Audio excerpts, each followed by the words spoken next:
People fail because they just don't give it enough time. You will suck for the beginning part because you don't know what you're doing yet. You will win if you are consistent and you're making good content.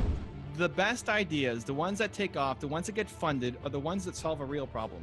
It's something that's not talked about a lot in entrepreneur circles. Welcome everyone. My name is Diogo Marques. I'm your friend in sales. Today's guest is Evan Carmichael. Evan, welcome to the show. When you look at the distribution curve, most businesses fail. That said, and knowing that, what was the underlying principle that got you to create your channel? People fail because they just don't give it enough time. I think first off, a lot of entrepreneurs get started for the wrong reason. So you have to do something because you have a desire to actually do the work. I think people are just chasing opportunities too often, and as soon as it gets hard, as soon as you hit that first punch to the rib, you're gonna bow out because it's too difficult.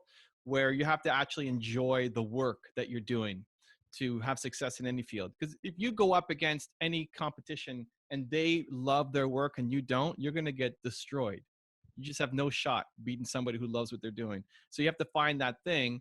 Then once you do, it's a matter of just being consistent every single day, taking some action. It's the boring work of actually doing it every single day. I look at my YouTube channel. I posted something a little over 4 years ago, like 4 years and 2 weeks ago, saying, I just hit 1 million views on YouTube. And I was so proud. I hit 1 million views. I had 7,000 subscribers, 1 million views. I was celebrating. And 4 years later, I'm at 170 million views. I'm at 1.1 million subscribers from 7,000. Why? Well, I put, 2 to 3 videos every single day for 4 years, right? Like you put in the work, you do it every single day. And I think entrepreneurs just give up too soon. They stop after 2 months, 3 months, 4 months, and aren't willing to, they don't see the immediate results. And so they quit. And that's why there's such a high failure rate. Those two things. One, they're doing something they shouldn't be doing because they don't love it. And two, they just give up too soon. Do you think the people you are referring to have a moment of insanity, just like Gerber talked about in the E-Myth book? Yeah. So my perspective on that is I think you need to do the thing that you love doing and that there's a market for. It has to be both. If you are just chasing opportunity and you don't love the work, you're going to get crushed by the people who love the work. And if you just do something you love and there's no market for it, you've got a hobby, which is great and fills the soul, but it's not a business that you're going to turn something around. So it always has to be both, what you love doing with what there is a genuine demand for. Run us through some of the challenges that you faced when running your first businesses. I think entrepreneurs listening to this will take more value from your experiences. The biggest challenge I faced with my first business, I turned down opportunities. I'm 19 years old. I turned down opportunities to go work at Merrill Lynch and McKinsey and, 6-figure salary out of the gate and all these, what I thought I wanted to do, to go own a piece of a startup, be a 30% owner, have a $300 a month salary to try this new business. And one, I thought it would be easier than it was. And 20 years ago, it wasn't as prevalent to be an entrepreneur. It wasn't talked about being an entrepreneur. And so I thought it would be hard-ish, but I knew that whatever I put my attention on, I could solve and get better at. And here I was putting in a ton of work and not getting any results. I didn't understand why we were just sucking so badly because I put a ton of effort into it. And then I ended up telling my business partner that I quit on him. And that was, probably the worst day of my life, and decided the next day I can't quit on this. It's important to me. I have to keep going. I think it's something that's not talked about a lot in entrepreneur circles, how hard it really is and how often we think about quitting at times, especially in the early days, where you question, like, maybe I should just go get a job, like who do you have that conversation with? And I was too embarrassed and ashamed to tell my friends about it when they were asking me to go to a birthday party or go have drinks. And, that $20 that I couldn't afford it. Like I had to pick one thing per month that I can go out and do. And I was too embarrassed to tell them.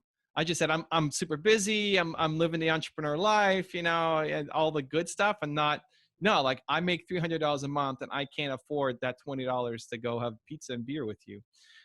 So I think the emotional part was the hardest of everything. And it's all, it's all my fault. I could have reached out. I could have had more support if I wanted to. It was the lack of education around what it really takes to be an entrepreneur, and then the lack of me being able to reach out and get the support that I needed. People that say they want to be entrepreneurs is a bit like saying they want to be a fish. It's either you're like either a fish or you're not a fish. What do you think? Yeah, my take on that is I think for people who don't know what they want to do, I think you need to explore. I think everybody should try being an entrepreneur. I think everybody should try having a YouTube channel. I think everybody should try salsa dancing. I think people don't try enough stuff. I think, the greatest basketball player in the world is not Michael Jordan. The greatest basketball player in the world is a manager at Starbucks because he never picked up a basketball. I think people don't try enough. And so, whether that means you continue on being an entrepreneur, continue on being a YouTuber or an investor or anything else, I think it's worth trying so that you know and you get a sense. And the sooner you can do that in life, the better. And so I'm okay with people trying to be an entrepreneur. It doesn't mean you're going to win. You have to do a ton of work to make it happen. But I'd much rather you try on a small scale and fail at it and go back and get a job and having tasted it to know what it's like, than sit there for the next 30 years regretting the fact that you never took your shot. I'm a vacuum cleaner for books. But that said, it's important for people to realize that most books out there are skim surface type. When you start to get really deep on a specific topic, you'll find that there's not that much information out there regarding that specific topic. You'll see that there's a lot of shtick going from point A to point B. What are your thoughts, Evan? Yeah, I think it's great that there are more sources of information now. It's what I try to do in the videos that I put up, but there's podcasts, there's YouTube videos, there's great books, there's a lot of content out there. It's never been easier to find somebody's story. I think people uh, they underestimate the game, they underestimate how hard it's going to be. But then when you look at the people who've had the most success, whoever it is that you look up to as a hero or entrepreneur visionary or somebody who you aspire to be like, chances are they started with less than what you already have right now. And it was a really long, hard road to get to where they're at. And I encourage people to model success. It's what saved my business. It was modeling Microsoft. Like Bill Gates saved my company, even though I've never met him. But by modeling his strategies and just the motivation, that allowed me to keep going in my company.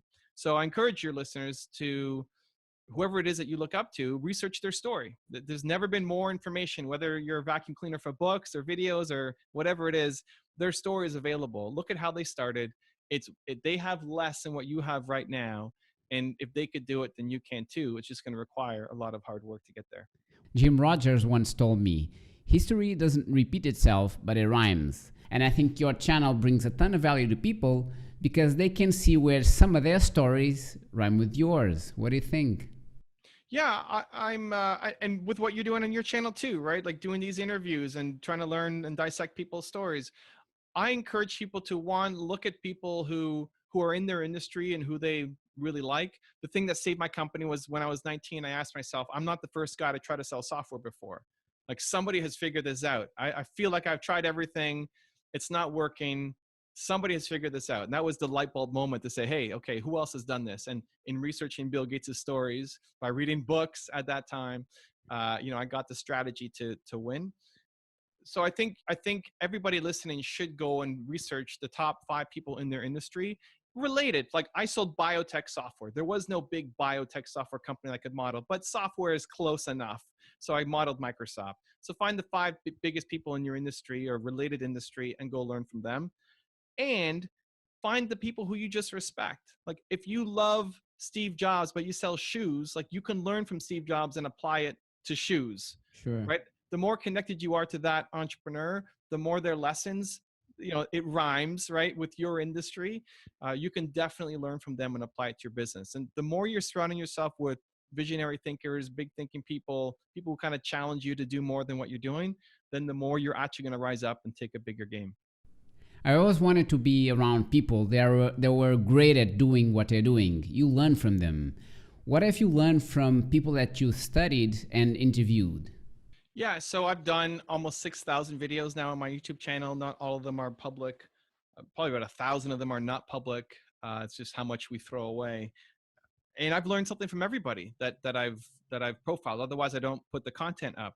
I think True. ultimately I learned the most from my parents. They're on the wall behind me. Those are my parents, and that's me when I'm like 8 years old.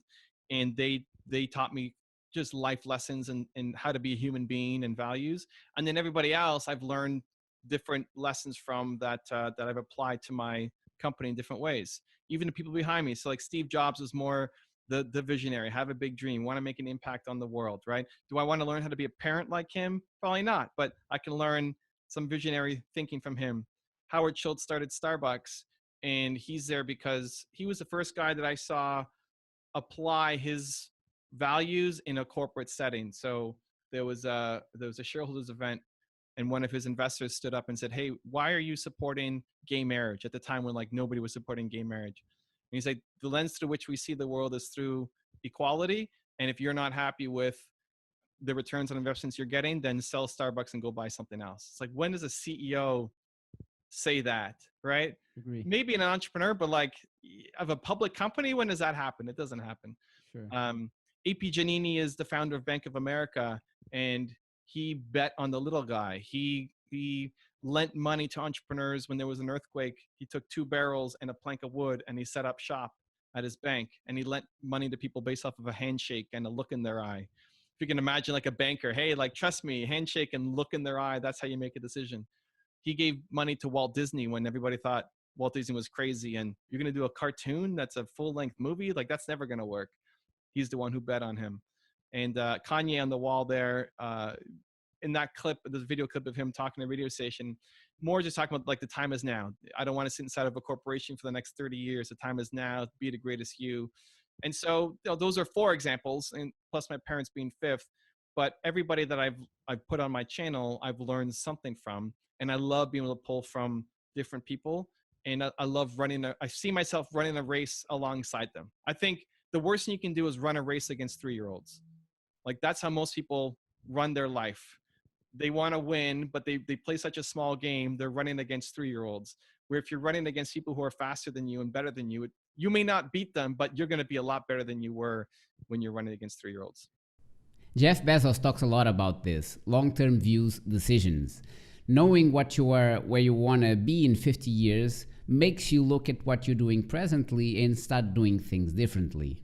Yeah, Jeff Bezos has a great model that he calls the regret minimization Yeah, that's framework. And so the basic idea is you fast forward your life till age 90, or by that time maybe we're living to 300, and look back on your life. It's like, well, I regret not having made this decision. And as what he likes to say too, is it's rarely the things that we do that we regret. It's the things that we don't do that we end up regretting. And so to try to live your life with as few of those regrets as possible, I think it's super helpful. Because whatever you want to do that you're afraid of, it comes with that. It's a huge dose of fear. You're afraid to do it. And so what gets you through, what I like doing is make the future fear of regret so big. You compound 50 years of regret of not doing it versus this short term, like one day of actually launching it. And that applies to personal situations as much as it does business. So you want to ask that girl out, you know, just ask her out. You're afraid of rejection, great. But what happens if that could have, like, I'll think in my head, that could have been my wife. I could have, right? Just make this huge story up. And so like now I have to have that conversation. And so whenever you're afraid to do something, I just make the future fear of regret so much more painful that then I have to go and take action. A couple of years back, I met Alexandre Soares dos Santos, which was the wealthiest person in Portugal. He was just sitting on a park bench. I went there, I presented myself, and we started talking. We had this wonderful conversation. I learned a ton, and I still bring that day to today, to my own experience. I wouldn't have this wonderful thought of having that conversation with that person unless I actually went there. And I think people don't do this enough. You did this really emotional video about Chris Gardner. What made you do it? If people aren't familiar with him, he's probably best known as The Pursuit of Happiness. If you've seen the movie, Will Smith and his son were in that movie. He went from being basically homeless, sleeping in washrooms with his son, single dad, trying to make his business go, to becoming a stockbroker, eventually, building up his career, and now being an entrepreneur, being wealthy. And my one word is believe. I love the story of perseverance and believing in yourself. And I think I think people often forget the path that a lot of people took to get to where they're at. It's easy to look at a Chris Gardner now, and he has his own brokerage firm and he's super successful. And it's easy to see him as some special person that you can never be. Right. And all these people, all the people that you look up to, it's easy to see like, wow, like I can never be like Steve Jobs. Look at how crazy, advanced he is, or Elon Musk, whoever the person is. But looking at Chris Gardner, like he was homeless. He lived in bathrooms, right? And so like when I do those pieces, it just puts up a mirror for myself and people watching too. Like what's your excuse? Like what's my excuse? Why can't I do that? If he could do that, whatever excuse I have is really just an excuse. And so I love being able to showcase some of those stories because again, like they started with less than what I have now. I don't have a reason why I can't go off and do the same thing. A while back, I did an interview with billionaire Howard Marks, and I've learned something that is really powerful, which is to bring the uncertainty factor in your decision making process. People usually are very like skim to the surface when addressing what's actually required in order to succeed. People say something like do A plus B plus C and equals success. But in reality, you should have a probability factor of you attaining that specific step in relationship to your current resources. A good example would be A times X percent of you achieving that step plus B times Y, the percentage of you achieving that step, and so on and so on. So when people are doing something, it's important that instead of just motivation, understanding that what you are doing is actually effective. You want to achieve something. What's the plan? What are the results that you are getting? Are these results in line with what you want in your life? At any point in time, this is what you need to address when you're doing your process in order to achieve what you want. Failure versus success. Evan? Wow. Yeah. Almost nothing goes well. Like almost nothing. You get one hit out of 100 tries. I'm serious. Like I think part of it too, I think maybe this is part of just being an entrepreneur is you, at least for me, I lock out the bad things. If you just focus on all the things that didn't work out, you'd be depressed. Most of the videos that I try don't work. I don't even remember all the series that we've tried. We've tried and failed at more videos than most people ever put out in their life.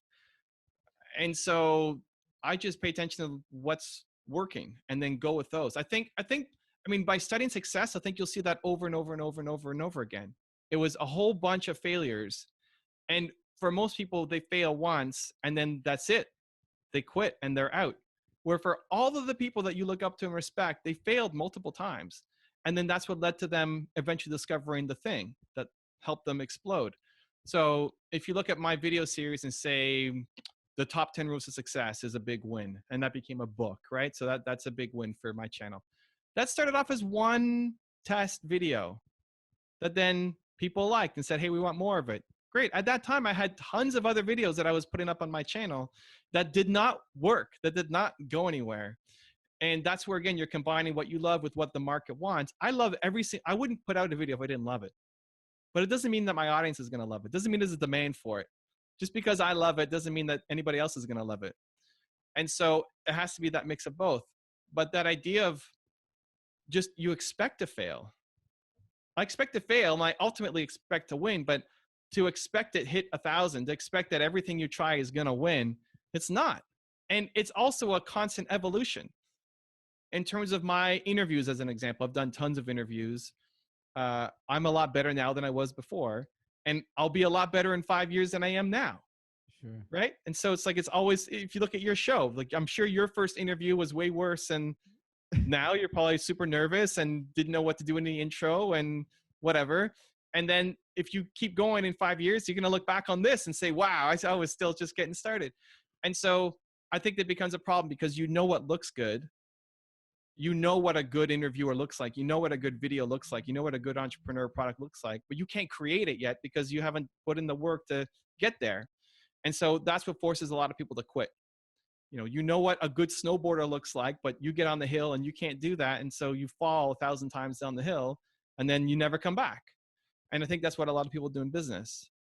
It's having the patience to understand that you will suck for the beginning part because you don't know what you're doing yet, and that's okay. Like, don't beat yourself down. Expect to fail at almost everything you try at the beginning, just like everything else that you ever learned ever in your life. You failed at the beginning, and then with practice and repetition and desire, you get better.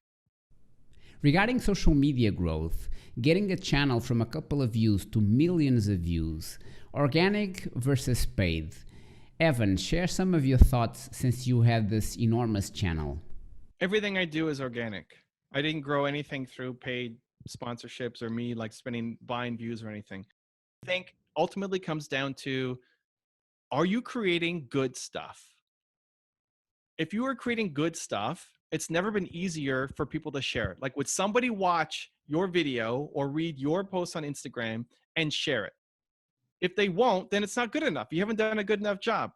I'm also a big believer that the quantity leads to the quality, that the more you do it, the better you're going to get at doing it. So I'm just starting on Instagram. This is a great case to anybody wants to like witness this happening. Come follow me on Instagram. I have 7,000 followers on Instagram. 7,000 is nothing. It took me 6 years or so to get to 6,000 followers and a month to get to 7,000 followers. And I'm not promoting it everywhere. I'm not sharing it all over my YouTube channel. I'm not putting my newsletter. It's organic reach. And as I make better stuff, I'm learning it. I'm making tons of mistakes. Almost every day or 2 days, I'm making a major tweak because we're still at the beginning. And I tell, like, I tried this. Okay, I'm throwing that entire strategy away. Now we're trying this. And constant reiteration.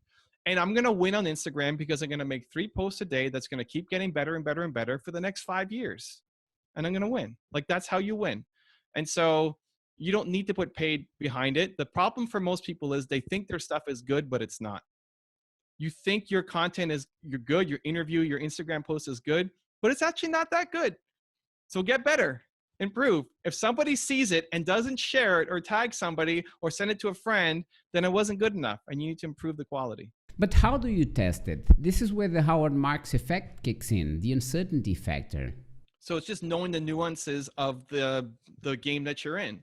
So when I wrote my book, both books as an example, I printed off 30 copies and gave it to a test audience. I posted to my Facebook, say, hey, who wants to read a copy of my book and give me feedback? And I chose half that were entrepreneurs and half that were not entrepreneurs, because entrepreneurs will resonate with it way stronger. Sure, just what I'm all about. But then I took their feedback. And from there, for your one word, I cut half the book.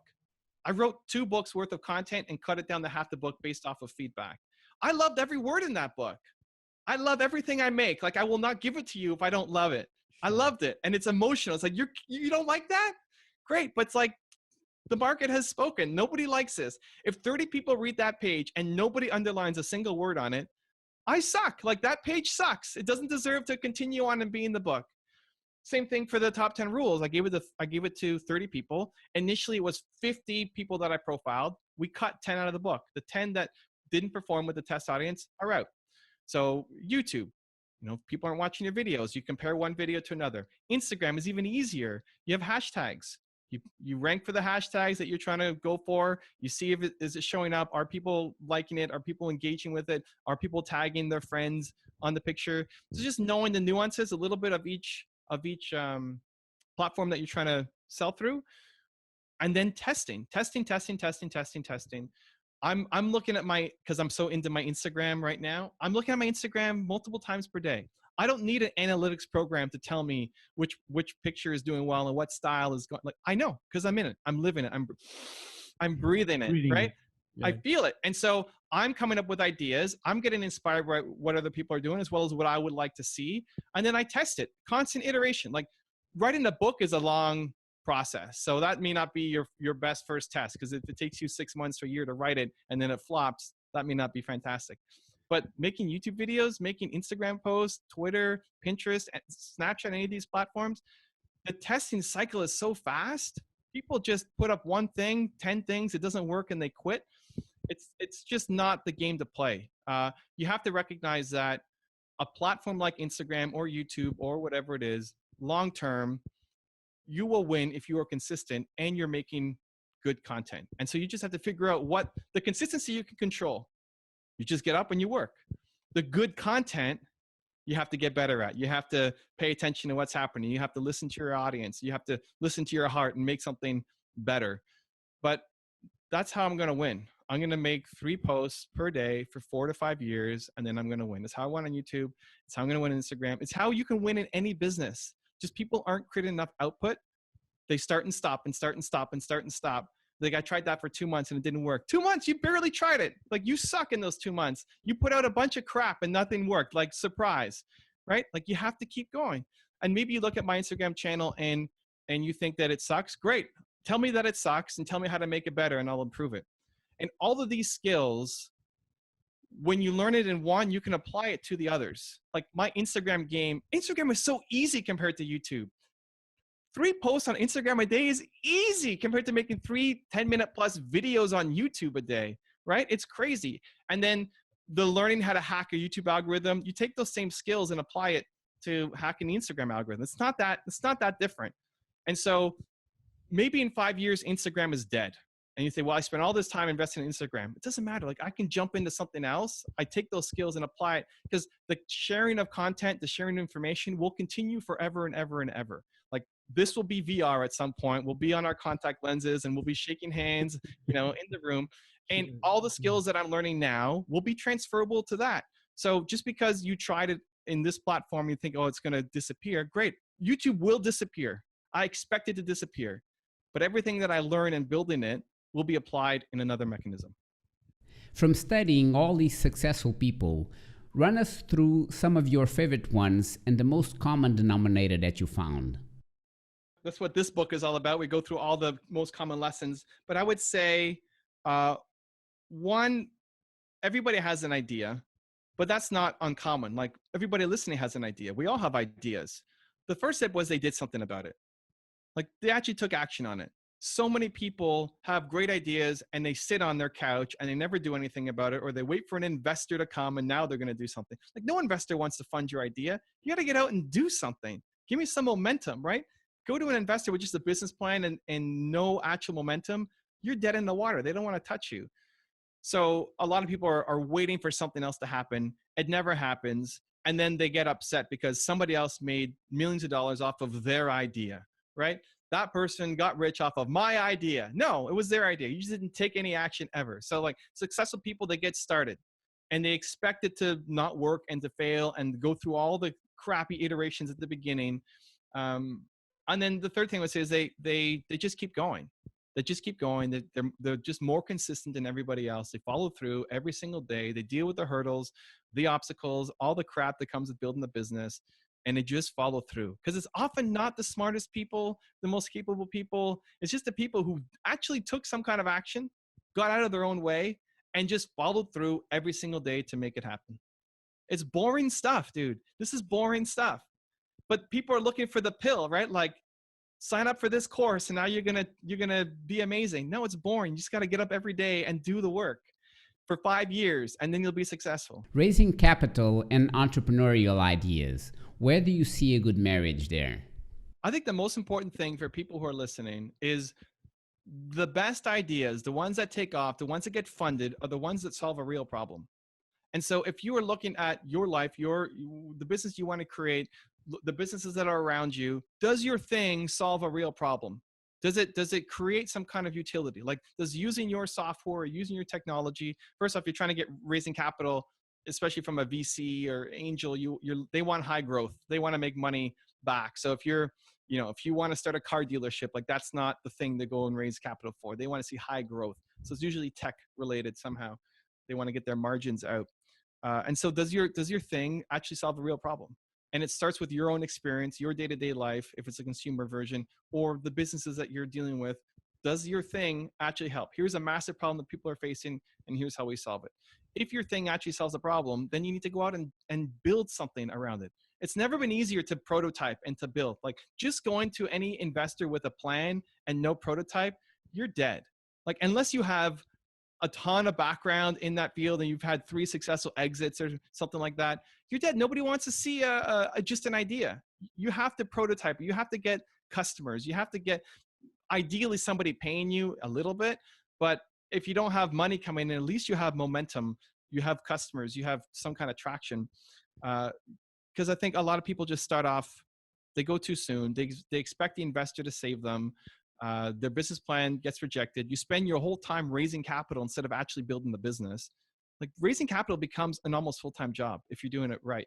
And so that means you're not spending time building your business. And so understand that the best kind of capital to raise is expansion capital. It's like you've proven that it works in a small market, small test, case study, and now you want to expand it out. And I need the capital to help me do it. Where if you're raising capital for R&D, like forget it. You're raising capital just to get started or to hire somebody to prove a concept. It's not going to happen. Like you'd have to have a really stupid investor come on board, and you don't want that investor. Sure. You don't want that stupid investor who's going to fund your R&D, because now you're stuck with a stupid investor for the rest of this business life cycle, right? And no investor wants to buy out another investor. Your next round, your angel, your VC doesn't want to buy out the stupid investor who put money in the first place. They want to see that the money is going in to grow the business. And so always make it around problems that you are seeing in the market. And so we'll continue to have ebbs and flows in different markets, whether it's VR that's coming and all the different things that are coming out. If you see a real problem and you have the passion to go and solve that problem, there will be money and opportunity for you. I have found that solving your own problem, the thing that frustrates you the most, in reality, if you find a solution, you are actually solving a bunch of people's problems because you don't know if they're actually suffering from the same thing. Would you agree? It's what I did with my channel. With my YouTube channel, I wanted to be around successful entrepreneurs, bigger thinking. I wanted people to challenge me to push harder and do more. And it's why I still learn from every video. If I don't learn, I don't post it. So it's selfish for me. I'm scratching my own itch and then I share it with the world. And luckily there's enough people who believe the same thing too. Like what you're doing here. Hopefully you bring on guests where you are learning something. You're asking questions that you are interested in. You're learning in the process and you get to share it with everybody else.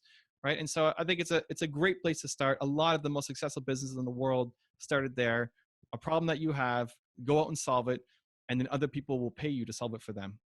Evan, advice to your younger self, what would you say? Believe more, believe I'm capable of more.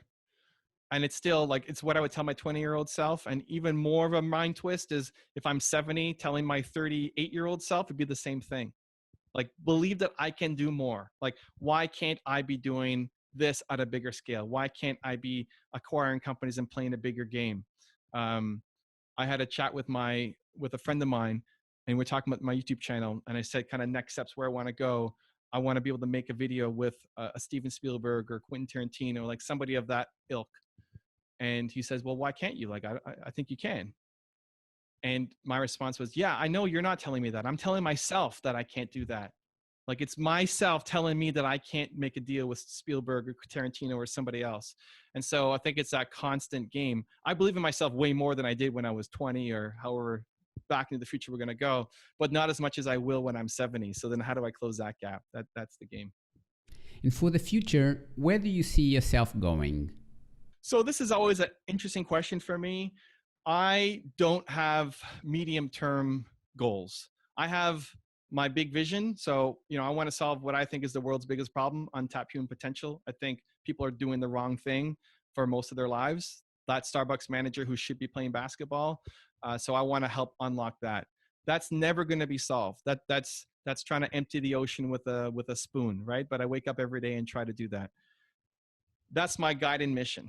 Apart from that, I know what I'm doing for the next couple months, right? So I'm still focusing on my YouTube channel. I'm focusing on the books. I'm focusing on my Instagram channel. I'm building my team. We're looking at content going multilingual. But where am I in 5 years? I have no idea. 5 years ago, I had 1,000 subscribers on YouTube. I said I would never write a book. Like all of the things that I've done, I would never have thought of. And so to have the audacity or arrogance to think that I would know where I'm going to be in 5 years. As soon as I get a plan for where I would be in 5 years, I'm like, how do I make that happen now? I don't want to wait 5 years. I want to make it happen. And so I work it backwards. And so I've got my 3-month kind of short-term thing and then my forever and not a lot in between. Regarding other books, what would be some of your recommendations? I used to read a lot more books than I do now. And what led to my YouTube channel kind of explosion was in trying to learn from a guy like Elon Musk. I'd have to watch like 40 hours of video to get 2 to 3 really good nuggets. And so that's what my channel does, is we condense that down to from 40 hours to 15 minutes of the best. So that would have been a lot easier question for me to handle 5 years ago.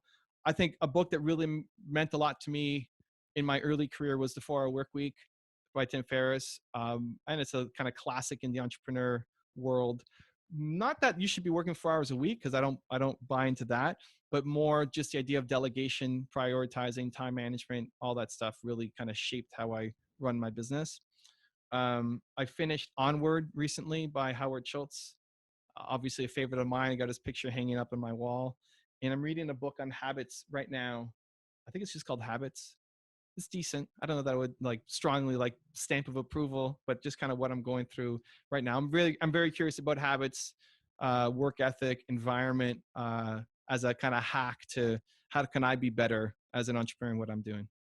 Evan, your channel is about belief.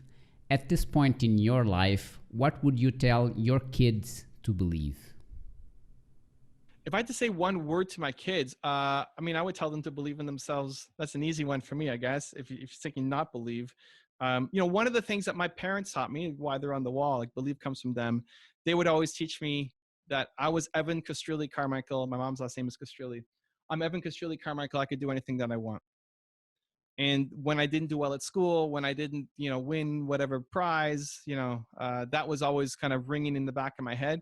And they were a shield for me against a lot of criticism, a lot of negativity. So if my teacher, I remember my art teacher didn't like how I drew something and was really hard on me, and my parents uh, supported me and said, well, you asked him to do this. He did it. He just did it in his own style. I would always think a little differently. And so they always supported that instead of kind of repressing it. And it's something that I continue with my son. So, Hayden is coming up on 9 years old. And every time I see him, whether it's going to bed or picking up from school, the last interaction will always be Carmichael's can do, and he'll say anything. And so that's our ending. Like Carmichael's can do anything. And so I'm trying to build the shield for him against any negativity, any like, you can't do that, you're different, you're strange, you're weird. It's like, yeah, you're weird, it's awesome. Like run into the weirdness, it's amazing. So whether he ever becomes an entrepreneur or not, that I don't care about that, but more that he's doing the thing that makes him happy, as opposed to just listening to teachers and like the people who are educating him and around him. It's not, I don't know that their ideals really play well to what I would like, for him or what he wants for himself. So yeah, Carmichael's can do anything. Yeah. If you have a podcast or interview show and want me to be a guest on it, I have two options for you. There's a link right there next to me. Go click it, and I look forward to being a guest on your show.